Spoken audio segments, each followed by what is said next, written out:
Ladies and gentlemen, boys and girls, what is going on? My name's Boit, and I'm back with some more Age of Mythology retold action. Today we've got two of they both from Canada, or is Keto from America? Anyways, two of the best North American kind of region of the world players.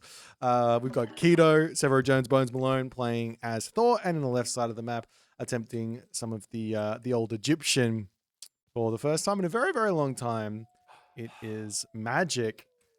So pretty exciting to see some Magic gameplay. Let me have a quick look. Where is Keto from? Yeah, both of these guys are from Canada. So two of the best Canadians, arguably the two best Canadians playing Age Mythology in the current world. Sounds wild to say that, but it's true. So we are on the map Step.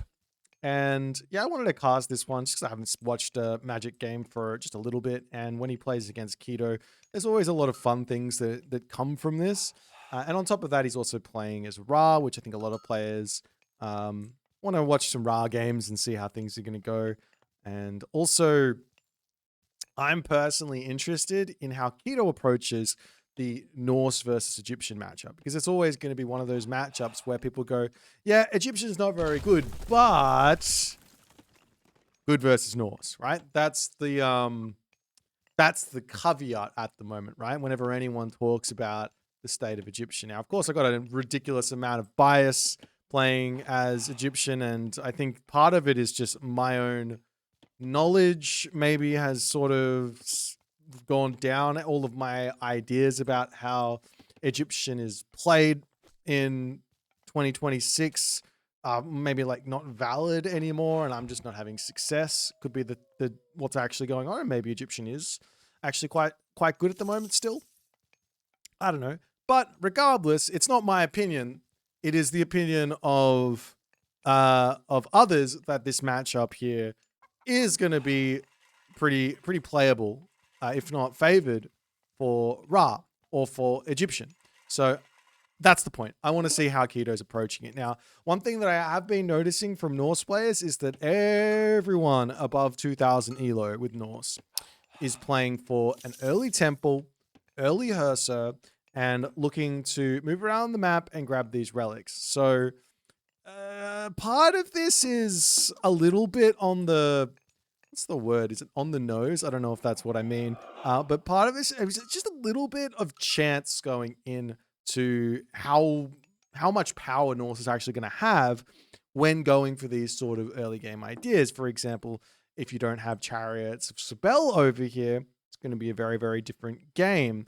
If you don't have Ulla's bow here, your throw and axemen are going to be a little bit less powerful. And if you don't have onto the bottom side here, the Black Lotus, your farms are going to be a little bit less good. You might have different relic that gives you a different type of boost. But of course, the fact of the matter is you get the Hersa out quickly. You go through to the second age faster than if you were to drop a Dwarven Armory here. And you grab as many of these relics as you possibly can. And they are worth resources, right? If you pick up this relic and you get the Chariots of Bel, you get 2 lions, it's probably somewhere in the vicinity of 100 resources every time they pop out. Like, what are they worth? And it says free here, but 6.82 DPS with 82 hack, 88 pierce. I don't know, man. They got 5 speed. I would guess that they're somewhere between 50 and 100 resources worth of actual value, and you just can keep getting them throughout the game. So it's quite nice. Forest Fire gets dropped down, and Keto is going to be looking for a little bit of early game damage, as Magic is going to be going up through Bast. Not exactly surprised to see the Bast here, but Tar is maybe the more standard of the god paths, so to speak. Just on the fact that you get access to Shifting Sands, you get access to those slingers, and you also have access to that Slings of the Sun route with Electron Bullets, which is really quite good versus Norse, because you get a huge bonus versus the throw and axeman. Whereas, of course, Slings of the Sun doesn't really help in a whole bunch of other situations where you want to build the slingers. Like, for example, if you want to try and take out counter archers, you can't really build slingers to take out Eagle Warriors or take out Peltasts, for example. You have to find a different way through. Anyways, neither here nor there. Magic doesn't go that way. He does go up through bars, as we are seeing a little bit of harassment over onto this side. You can just see how much stuff here Keto has to get going and to start getting damage done. And you can obviously see that Magic has got plenty of resources in the bank as well. If he'd spent all of those, he'd definitely be up at that similar amount of resources. But he hasn't been able to spend them, as there goes the Dwarven Armory. And the only sort of difference here, and this is where I personally struggle inside of this strategy, take a look at the military infrastructure here for Keto. He has none. None. Oh, it's the temple, right? Of course, he built a Dwarven Armory here, and he probably could have dropped the Longhouse and gone into throwing Axemen or something like that. But this is where I find it very, very difficult. You have all of this power, and then all of a sudden, it just stops. So, if I'm playing Egyptian in this situation, I'm actually thinking against Norse, I'm thinking really quick classical age. I'm talking like a 3-minute 40-ish versus this strat into a barracks, into Axemen immediately, because if this attack comes, then I'm going to have Axemen plus Priest, not going to be able to kill those off with his Hersa, and then I'm going to be able to put pressure on, right? And I'm going to be able to do everything that I want to do. But Magic here, he is looking for the Sphinx raids. They're pretty quick at 5.3 speed, much better than the Hersa for the moment. So he's able to get those raids off. Though there are Valkyries available, which are technically a counter to the Sphinx at 6 speed and all the extra damage and the healing potential. But of course, the Sphinx can also heal as a little cheeky house coming down from Keto. And it kind of looks like we're going to see a heroic age here from Magic after all is said and done, which is a little bit offbeat. A little bit offbeat as the Hersa gets a couple of pebbles thrown at him, finishes his house, and runs away. Yeah, so the heroic age here is offbeat on the fact that, well, where is he going to go get gold mines? Walk into the center, put a Migdol down here? Maybe that's a good idea. We'll have to wait and see. But Keto, he's already got himself, is that 3 or 4 eco-ups? 3 eco-ups. So he's got a +3 dwarves at the moment. And he's going to be able to get even more, and he's just going to keep on going into that. Only Longhouse, and now at 7 minutes and 50 seconds, he gets his second or third military building. Where normally, when you're playing as Norse, you've got 3 military buildings up by about 4 minutes and 30 seconds. So that's the difference here. And of course, the Dwarven Armory is in and all that other good stuff. If you went for a Dwarven Armory opening, you can also have the 3 military buildings up by about 4 minutes, 35 minutes, right? So it's just this big difference in priorities and how the game plays, and you have to be very well aware of that. So the more you play on the other side of this matchup, and the more you play against this strategy, you're going to start seeing holes in the strategy. Right now, there's no holes because, well, Magic is going to the heroic age. He hasn't looked to put any pressure on at all. So there's that. We are going to be seeing Sekhmet coming through. So with no access to electron bullets for the slingers, I would much more expect to see chariot archers here and spearmen as the main unit composition of choice for Magic moving forward. So effectively, when you're playing as Egyptian, you're kind of trying to figure out which 3 units to build in the game. And you normally make that decision based on 2 factors. Factor number 1 is going to be your opponent's god choices. And factor number 2 is going to be your minor god choices. So in this situation, your opponent is Norse. You have an option of either going Slinger or going Chariot Archer. Both are good versus Norse. You have an option of going Axeman. Well, you have to go Axeman to deal with the Huskell because Chariot Archer, Slinger don't really work versus the Huskell. And then you have an option of going Camel Rider or Spearman. And I think here for Magic, having not gone Sobek, though he is building some Camel Rider, having not gone Sobek, it's probably better for him to actually build Spearman here and potentially go Horus as his final choice. So he could go into Camel Riders and try and get an Osiris in before he actually takes a fight, use those Camel Riders to run around the map and raid.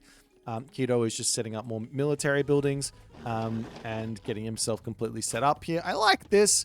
This is something that I've started to do a lot more of myself. As you can see, he's up to 4 great halls. And for those of you playing at home, a great haul is 1.5 longhouses worth of production. And he has 4 of them. So yeah, they're quite nice. It's quite a lot more military buildings than he can probably even afford to produce from. But he has them set up for just in case and just in advance. So that when he gets more villagers out, he's going to be fine. But nonetheless, Camel Riders getting shooed away here. Chariot Arch is also coming in. So it kind of looks like Magic is opting into Camel Rider, Chariot Archer, Axeman.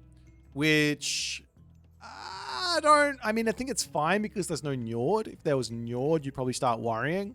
But without any Njord, the Jarls that are getting built by Keto aren't super powerful. But even at this point, you can see Magic is looking to push forward here, and he's making a really big mistake because his macro has not spent all of those resources, and he's going to be dropping a couple of priests on the front.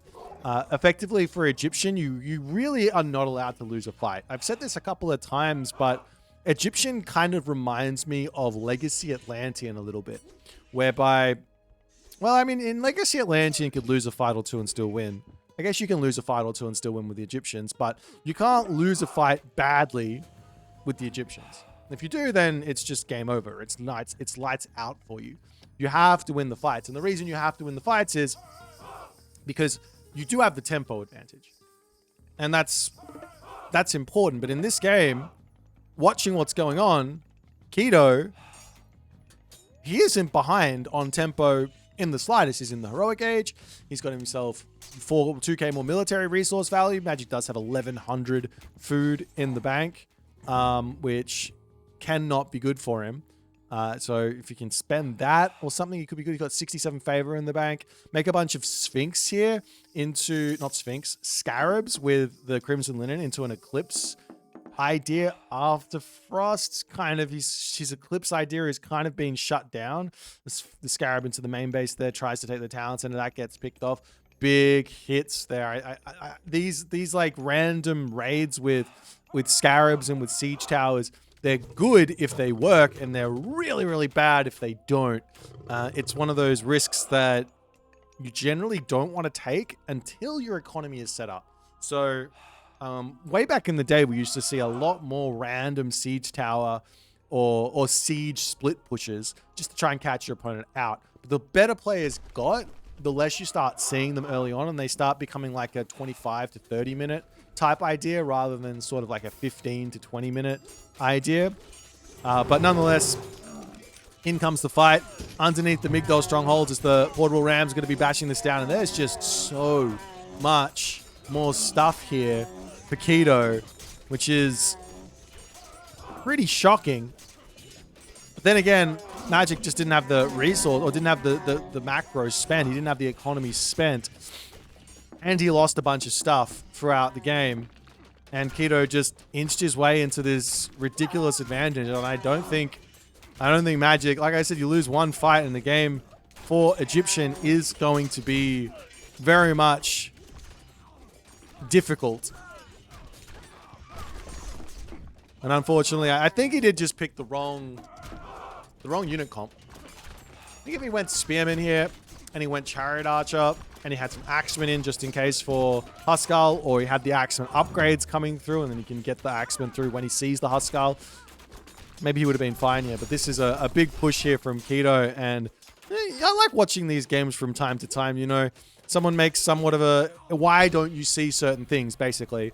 I do like to watch the more competitive, like close games, but this game here I thought would be an interesting one to watch and just see how Keto does it. Because I looked at the game and I was like, man, that's a brutal win in a matchup that a lot of people say is fairly Egyptian favored.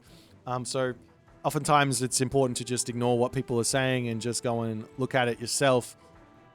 I think if Magic had maybe gone Spearman, maybe it would have been a much, much closer situation. You can see he's got 90 favor in the bank. Of course, Keto's got 105 favor, but he's just sort of gained that from the fight. So had Magic spent that favor and spent the food, then maybe it would have been a different situation. But what do you spend the food on? Scarabs. And I do think that they're actually quite good. I don't think I think they're slept on. I did make a video on this, but in this specific situation, without access to Eclipse, you start going, ah. But they're a big fat tank. They're a big meat shield for what you really need. And if they do die, they do a lot of damage. So maybe building those scarabs in would have helped him as well. But without Eclipse, it makes it a bit sad. But anyways, that's the game. Interesting here from Keto. If you guys want to learn that Norse build, there's so many recorded games on AOMstats.io that you can go and check out on the top level. Pretty much every single top player is doing this at the moment. But you can see there's holes in this build without question. And I think if you ever see one of these new Fandangle builds come around and you're like, wow, it just really, really makes it super difficult for X. Well, you got to ask yourself, well, what's the build giving up? Because that's what build orders are. They're not just like, how do I get the most stuff possible? It's, okay, how do I get X out? How do I get X amount of stuff at Y time? And in this situation, it's how do I get the Herser out at 5 minutes for some early game pressure? And that means, what are you giving up? Well, you're giving up military buildings, right? So you're giving up that secondary push. So if you can sort of nip it in the bud immediately, then there's going to be some troubles for the Norse players, right? But anyways, hope you guys enjoyed. If you did, make sure you hit the follow on the Twitch. If you're on YouTube, so hit that subscribe button. We also have the Broken Gods semifinals and finals tonight, so come check that out on the Twitch stream. Or if you are watching this in the future and the Twitch stream is over, go check the Twitch stream out.